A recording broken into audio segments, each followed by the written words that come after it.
Vallavalitsuses peab keegi asendama vallavanemat, kui vallavanem on kadunud. Kes asendab vallavalitsuses vallavanemat? Mina ei oska sellele vastata. Kas keegi oskab? Istute seal. Mis te istute seal? Või ei oska vastata?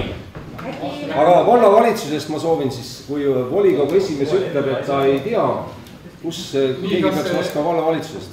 Me jõuame sinna, aga ma vastaks, ma võib-olla aitan meid ühiselt natuke järele, et ma arvan, siin väga selge vastus annab meie enda valla põhimäärus ja paragrahv 45, mis räägib väga selgelt üheselt vallavanema asendamise korrast.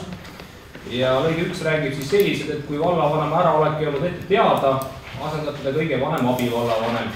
Tema äraolekul vanuselt järgmine abivallav, et see ongi ventiil, mis meil nüüd aitab edasi ja see vastus on väga selgelt reguleeritud meie valla enda kõige olulisemas õigusaktis, nii et ma arvan, et see ongi vastus. Kas Kruusimägi on kõige järgmine või? Pole ka vajas. Siis on, kes siis noorem on või vanem on, kas härra Liidemann või Mailis? Ma ei ole veel. nii, et paberi veel, mina ei ole ka sellega tutvunud, et ma tahaks kohe lugeda nagu süvennud seda, aga äkki ma annaksin sõna Märt Vooglaevile, et ta natuke tutvustab seda, et on äkki natukene parem. Lähme selle vallavanema teemaga lõpuni, et kes siis vastab mulle seda, kas härra Liidemann või proua Alt? Või kes üks on veel see? Randar neist järgmine või? Härra Liidemann, millal sa sündinud oled? 83 Mailis. 83, 78, sina oled vanem? Poleks ustunud. Kus härra Hild on? Palun protokollida, Mailis ei oska öelda. Vallavalitsuse liikmete kontrollimine, sellist praktikat ei ole siin. Jah, aga siin on igasuguseid muid praktikaid täna toimunud ka, eks ole. Et mina ei oska juba. Ei oska. Paneme selle kirja vallavalitsusest, ei tea mitte keegi, kus on. Aga siis saab ju vabastamisotsusel kirjutada. Ei, absoluutselt. Proua Alt.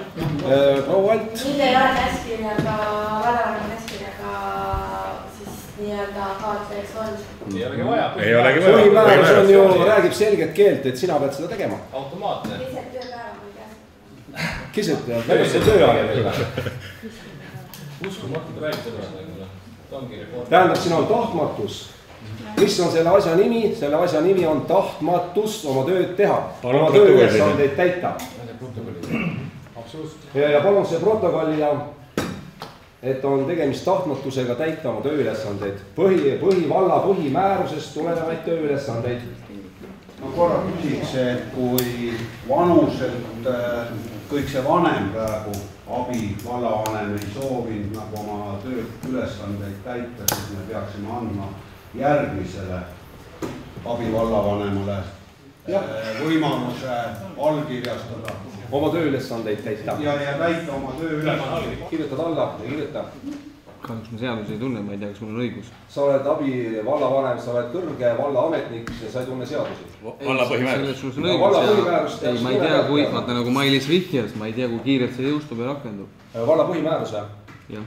Valla põhimäärus on volikogu poolt vastu võetud, teda ei ole vaidlustatud. Täna kerkis üles olukord, et vallavanemad pole kohal, ta ei ole valmis või ei saa seda käskkirja allkirjastada, siis see iseenesest ei saa olla takistuseks asendusliikmel oma õiguste realiseerimiseks, mida seadus talle annab.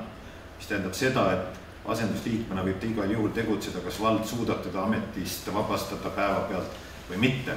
Aga kui tekib õiguslik vaidlus, siis praegu ta on väga selgelt ka võimalik tõendada seda, et vald ei olnud haldussuutlik siis nii-öelda seda käskkirja allkirjastama. Vallavanemat ei olnud. Abivallavanemad, kes tegelikult põhimääruse paragrahv 45 kohaselt peaksid vastavalt vanusele astuma vallavanema kohustustesse, minu arvates keeldusid seda põhjendamatult tegemast. Ühtegi õiguslikku alust selleks ei olnud. Kui see oli inimeste sisetunde vastu mingil muul põhjuseks, ma seda kommenteerida ei oska ja ei tahagi. Ja selleks ei pea vallavanema käskkirja olema nende ametisse nimetamiseks, kui ta on teadmata põhjustel ära.